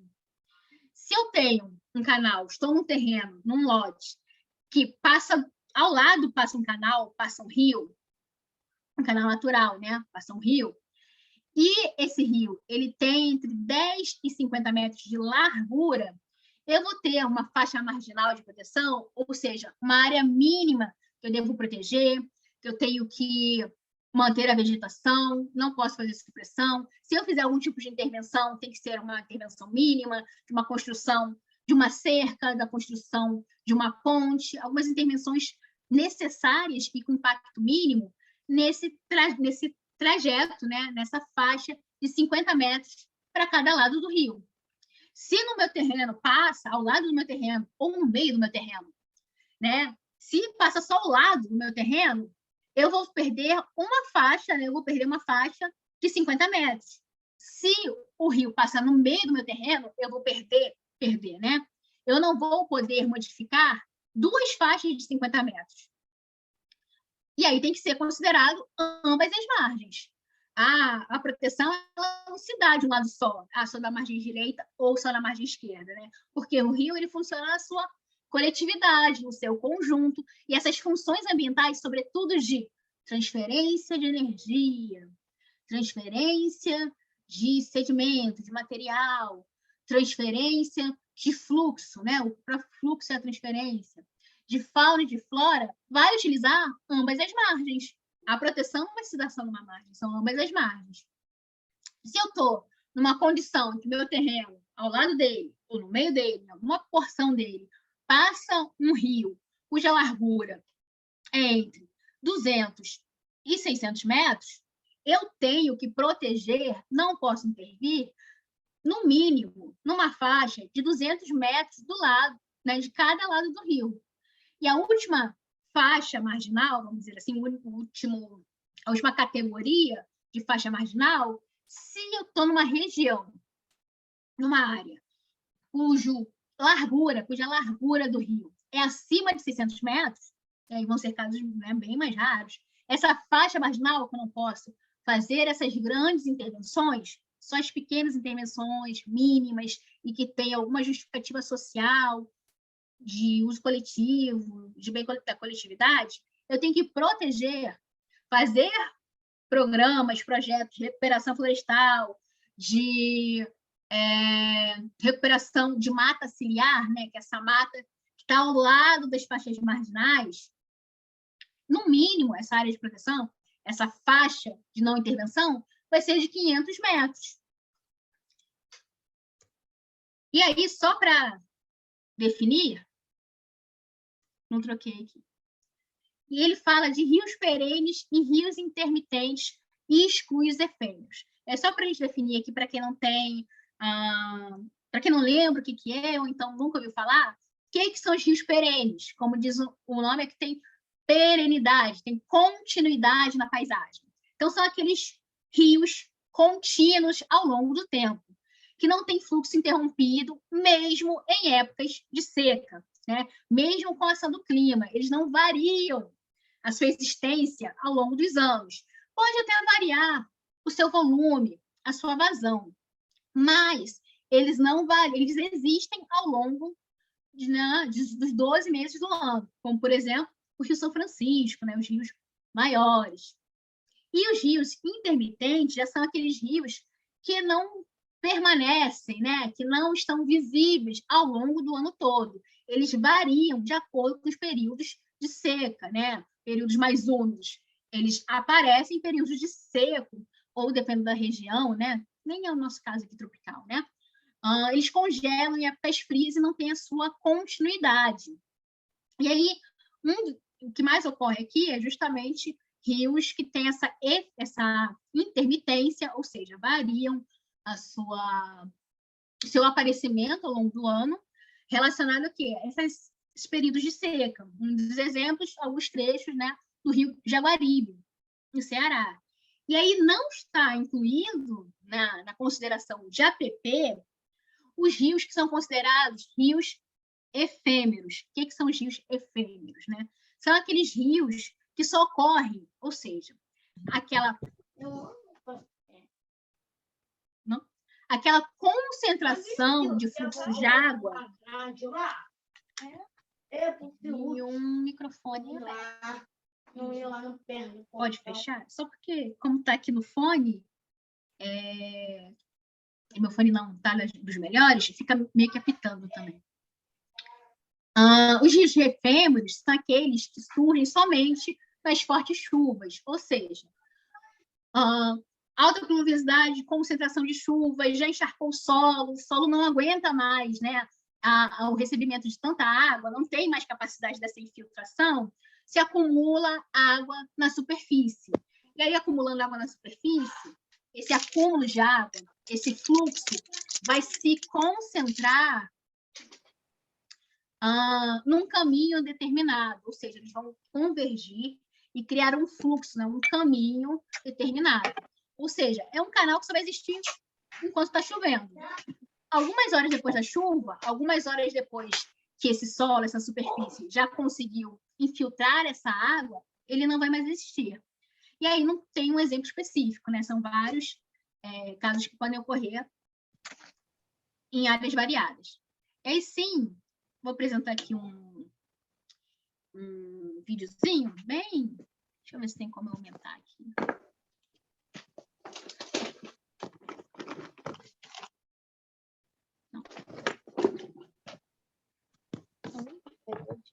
Não vou apresentar o videozinho, não. Ele tem que ir para o outro arquivo. Quando eu mandar para vocês, tem um videozinho aqui que faz essa simulação, né, do porquê proteger essas florestas próximos de corpos hídricos. Aqui no exemplo, no videozinho, o exemplo é um corpo hídrico em formato de canal, em formato de rio. Mas a gente até pode partir da aula que vem, do encontro que vem, desse vídeo específico, que eu já vou ter consertado aí o arquivo, porque, apesar de ser uma simulação que vai demonstrar o que acontece quando esses terrenos ao lado desse corpo hídrico, que aí é representado como um canal, o que acontece se a gente retira essa vegetação, né? Quais as etapas de degradação que ocorrem? Não é só degradação florestal. A floresta retirada, a gente fica sem a floresta e sem a fauna e a flora, né, os recursos florestais, mas a gente também, né, vai ter a possibilidade de desenvolver processos degradadores do solo, da água. E esse vídeo é bem curtinho, são 50 segundos, e faz essa simulação. E a gente pode extrair isso, ou amplificar esse exemplo, para qualquer terreno que esteja adjacente, que esteja próximo a qualquer curso d'água, corpo hídrico, que é exatamente esse primeiro trecho do Código Florestal, do artigo 4º, ele vai apresentar os terrenos que estão associados diretamente aos corpos hídricos. Eles estão associados diretamente à preservação dos recursos hídricos. Então, na aula que vem, a gente parte aqui desse videozinho. Agostinho perenes, intermitente. E aqui, só para exemplificar essa diversidade entre os estados, e que,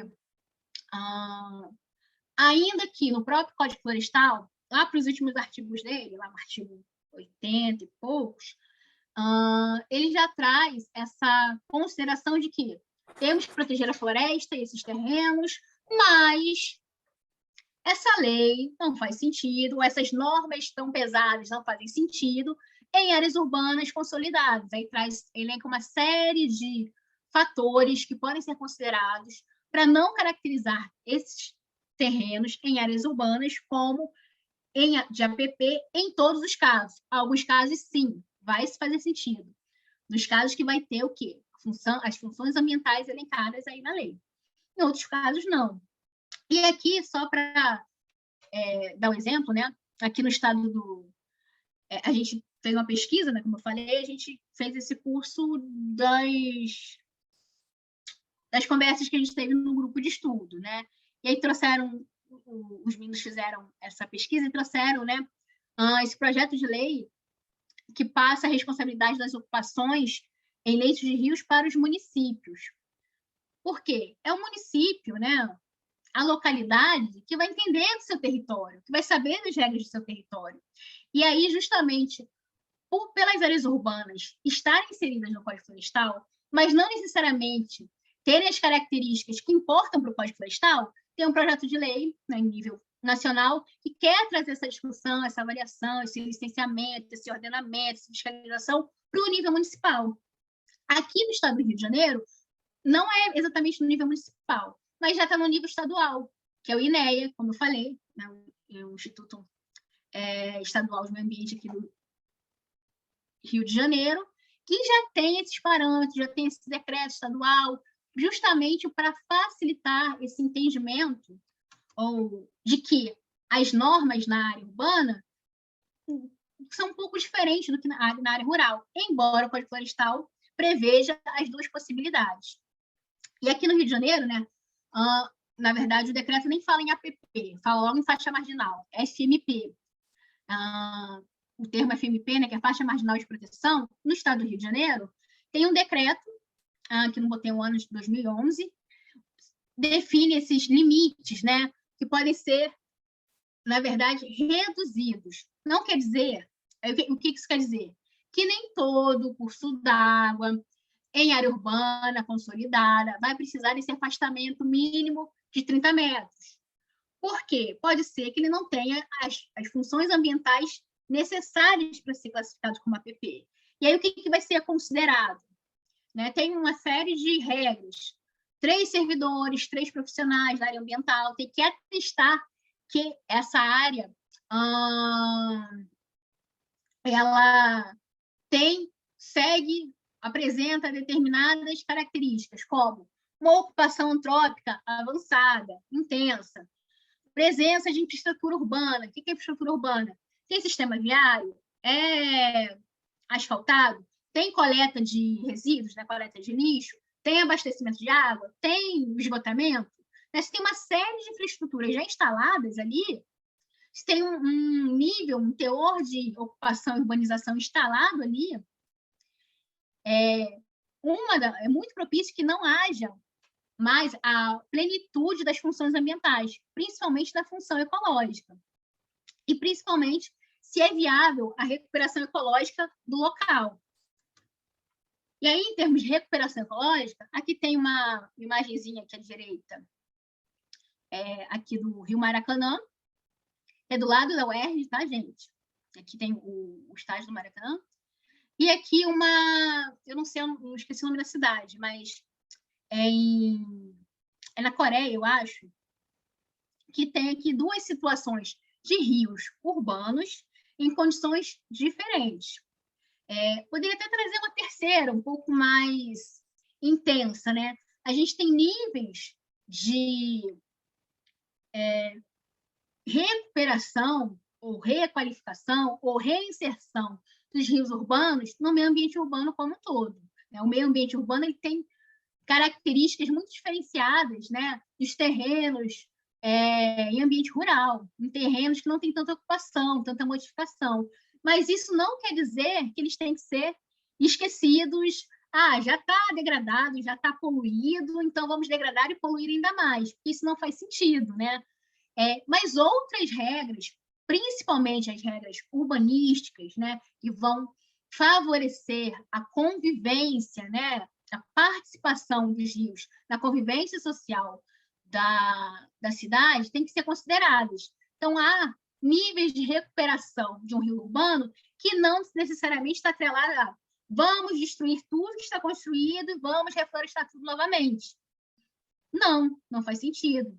Dependendo do nível de intensidade, ocupação, degradação que já esteja, o que faz sentido é um outro caminho de revitalização, de proteção e recuperação desses rios urbanos. Aí aqui a gente tem duas situações diferentes, né? Aqui no Maracanã, que é o bairro do Rio de Janeiro, onde fica a nossa universidade. A existência do canal do Rio Maracanã está totalmente retificado, né? Concretado seus fundos e suas laterais, mas que existe na cidade, que deve ser considerado, né, enquanto elemento de fluxo hídrico, e deve ser considerado nos projetos, principalmente, né, urbanísticos, para evitar enchentes, inundação, fedor, né, poluição, saneamento jogado, né, esgoto sanitário jogado in natura. Mas isso não quer dizer que para recuperação que seja justificável um projeto de recuperação, renaturalização total dele, que não pode construir mais nada, porque já está tudo construído e ocupado. E aqui, esqueci o nome da cidade, e aqui na Coreia, a gente tem também um nível de requalificação que introduziu, né, que faz com que esse rio seja utilizado ainda pela população urbana, num teor de paisagístico, arquitetônico, de lazer. E aí vai depender, né, do nível das possibilidades de recuperação e requalificação desses canais. E aí a gente tem o segundo caso, desses 11 que a gente vai apresentar, de um terreno que também é considerado como área de preservação permanente, ou seja, não pode retirar a vegetação, é prioritário para ações de reflorestamento, de recuperação.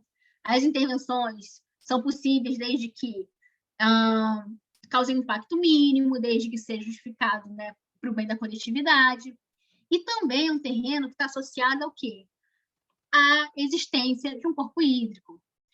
Né? O que é o corpo hídrico? Né? Essa mancha de água, né? Esse corpo de água que está descoberto, que está suscetível, né? Está ali disponível para receber qualquer intervenção que venha da sua vizinhança, né? Da sua lateralidade. Então, por que se faz justificável a proteção desse terreno? É justamente para que as intervenções desse terreno que fica adjacente aos corpos hídricos, seja ele canal, seja ele lago, lagoa, seja ele nascente, a gente vai ver reservatórios de água, para que ele não receba esses sedimentos da erosão, para que eles tenham uma manutenção dos seus fluxos hídricos. E eu não vou adiantar muito não, porque eu quero no sábado que vem a gente vai começar com esse vídeo, eu quero detalhar esse funcionamento mais específico, né? Qual a relação entre o terreno, a superfície e o corpo hídrico adjacente. Então, essas lagoas, né? Qual é o terreno que tem que ser protegido? Qual é a faixa que tem que ser protegida desses terrenos ao lado de lagoas? Né? Uma largura mínima de 100 metros em zonas rurais, exceto para o corpo d'água com até, né, um tamanho específico, né, até 20 hectares de superfície. E aí, lagos e lagoas com até 20 hectares vai ter uma faixa marginal um pouco menor, de 50. Então, na verdade, eu até acho esse texto estranho, né? Poderia ser uma faixa marginal mínima de 50 metros, para lagoas até 20 hectares, acima disso, 100 metros em zonas rurais, né? Acho que seria mais fácil o entendimento, mas para que facilitar?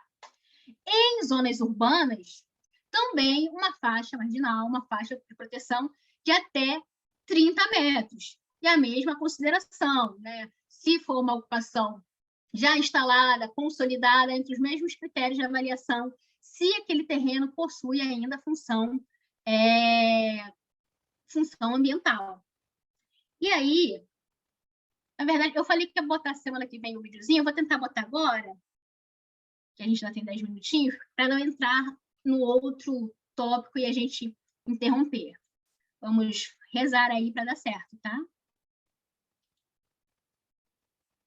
Para não travar. Nossa, tá cheio aqui, entra muita gente. Foi só para mim o quê? Lucas, Honório. Olha, eu não estou vendo o chat do nada, olha, tem. Não entendo. Esse seu material do slide aí, você vai colocar disponível lá para a gente no aplicativo lá? Então, vai por e-mail para vocês. Ah, vai no e-mail? Isso. Ele é PDF? Então, a gente vai transformar em PDF. Na verdade, está transformado em PDF, só que algumas figuras ficaram com baixa qualidade. Agora que eu abri aqui para compartilhar para vocês, a gente vai só rever a qualidade das figuras e vai em PDF. Ah, ótimo. Legal. E aí, aproveitando, vou até falar o que eu falei no início. Como a gente está nos 10 minutinhos finais, o que acontece?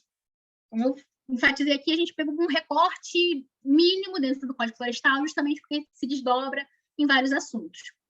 E aí não vai ter tempo, talvez, de sanar todas as dúvidas, de ter uma interação maior, a turma está grande. E aí a gente pensou em criar alguns canais de comunicação. Aí eu vou pedir para o Lucas Mucuri colocar aí de novo os canais de comunicação que são o e-mail do grupo de estudo, o nosso perfil lá, nossa página no Instagram, que foi de onde surgiu o projeto e a concepção de todo esse mini curso, porque lá a gente vai colocar caixinha de pergunta para quem participou do mini curso, tirar as dúvidas, e o canal do Telegram. Por que o canal do Telegram? Não um grupo, do WhatsApp e tal. Porque não vai ter limitação nem de arquivo, né, de tamanho, nem de número de pessoas, e a gente pode ir agregando isso com o tempo. Por quê? Não só essa apresentação vai para vocês por e-mail, em PDF, como alguns outros materiais, aqui eu nem apresentei ainda, alguns outros materiais complementares, indicação de uma cartilha, indicação de material, e aí para não ficar, né, para ser de uma maneira mais dinâmica, a gente vai usar o canal do Telegram para ir passando para vocês esses links, esses materiais complementares, o videozinho aqui que eu vou passar agora. Então, para tirar dúvidas, quem seguir a gente lá no perfil do Instagram, para ser uma maneira mais dinâmica, vai ter lá a caixinha de perguntas. Pode enviar também o e-mail. Entra no canal do Telegram, porque o que a gente não conseguir resolver, né? Discutir entre hoje e sábado que vem, a gente, de repente, consegue discutir lá no canal do Telegram, mandar algum material, um vídeo, alguma forma de tirar dúvidas breves. Então, são esses canais de comunicação, porque aqui vai ficar um tempo muito restrito.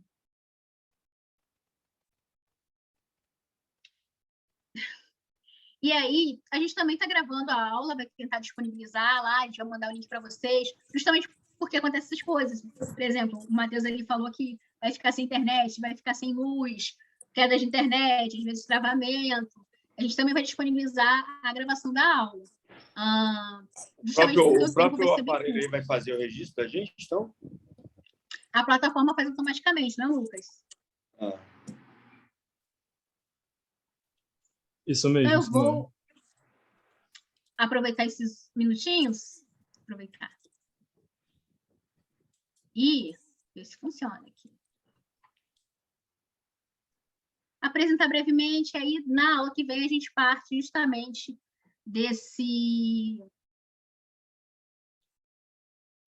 da discussão desse videozinho. O som tá indo ou tá travando para vocês? O som tá perfeito. Sem som. Tá sem som? Tá Não, sem tá som Não, tudo também. bem. Tá com Não som. faz diferença, tá? Peraí.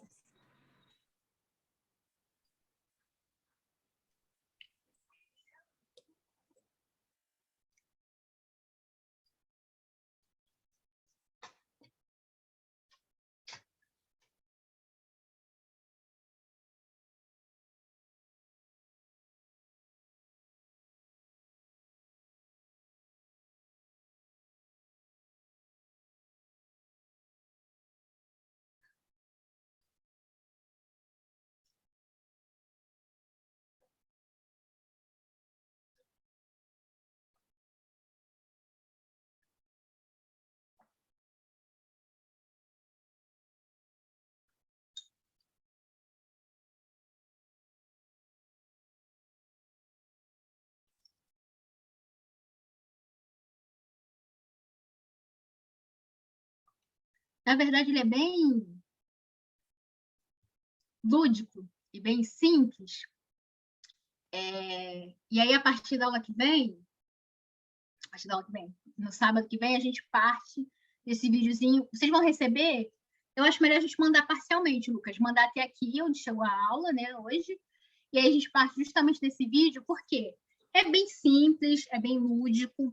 Aí é só representado só o canal, né, o Rio. Mas a gente pode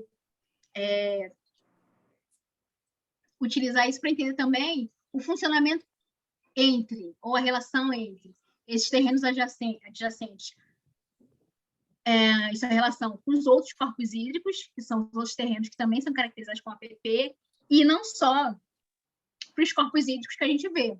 Quando a gente fala de recurso hídrico, não é só o recurso hídrico superficial.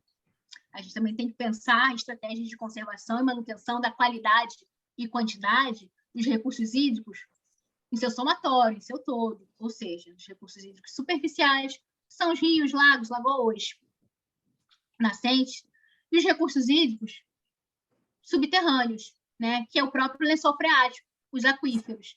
E a preservação, proteção desses terrenos, né, dos solos, das florestas, está totalmente associado à preservação dos recursos hídricos em suas várias características, seja ele o recurso hídrico mais exposto, superficial ou subterrâneo. Então, para a gente não adentrar num assunto aqui que a gente não vai conseguir terminar hoje, vou finalizar aqui, dar os últimos informes, perguntar se vocês têm alguma pergunta aí para aproveitar esses últimos 5 minutos. Qualquer outra dúvida, né? O Lucas já colocou aí o e-mail, ou dúvida em relação ao funcionamento do curso, ou dúvida específica do conteúdo, tem o e-mail, tem o Instagram, tem o canal Telegram. E aí, ao longo dessa semana, a gente vai reunir essas dúvidas, tentar, se não der tempo de colocar na aula que vem, tentar fazer algum material complementar para sanar essas dúvidas. Não, a data escolhida não foi planejada para coincidir com a reunião da ONU, não. Talvez a reunião da ONU que foi escolhida para coincidir com o nosso minicurso. Não, nem sabia, não sabia. Quando a gente pensou, eu não sabia dessa reunião. Então, é isso. Finalizamos hoje aqui, para não estender muito, né? Sábado de feriado, meu almoço aí. Agradeço a participação de vocês. A gente já pensa em talvez fazer uma segunda turma com esse mesmo conteúdo, porque teve bastante gente que ficou de fora. E mais para frente, talvez, dar uma complementação sobre o Código Florestal, justamente dos tópicos que a gente não vai conseguir abarcar aqui nessa primeira edição. Sobretudo, reserva legal e CAR, né, Cadastro Ambiental Rural. que também são aspectos muito relevantes dentro do Código Florestal. É isso, gente. Ok, obrigado.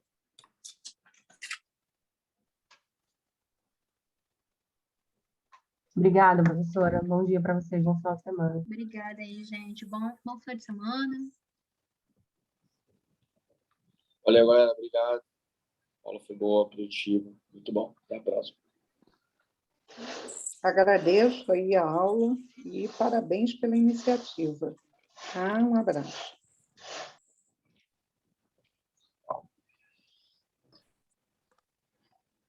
Obrigada, professora. Tchau, tchau. Tchau, gente. Obrigado, professora. Bom final de semana e até a próxima. Até.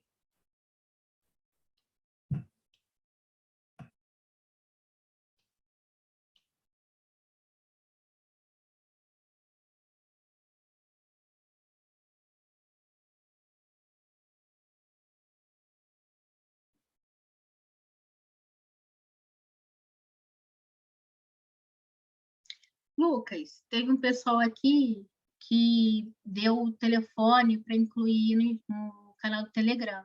Sim, Você anota aí que depois a gente inclui. Eu vou até beleza. mandar o link para o pessoal do próprio grupo, que acabei não mandando, mandei isso para você.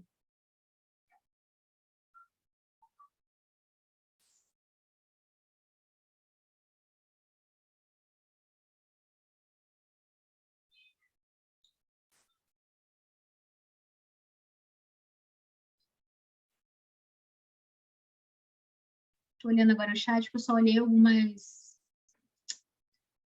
Eu acho que pode finalizar a gravação. O pessoal está saindo já, só estou dando uma olhada geral no chat aqui.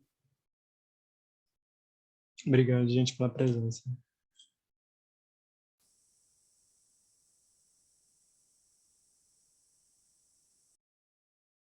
Tem como copiar o chat? Porque tem algumas perguntas que, de repente, pode já ser dúvidas para a próxima. Não sei se é a próxima aula, né? Mas para a gente responder pelo canal.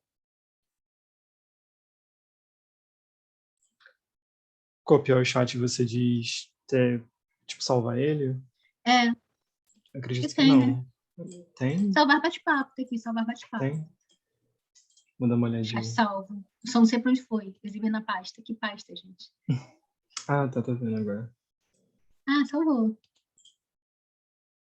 Que é isso. Depois a gente dá uma olhada nessas perguntas e ver o que a gente pode produzir para isso aí. Beleza. Quantas pessoas tiveram aqui? 33. Quantas? 33. 33.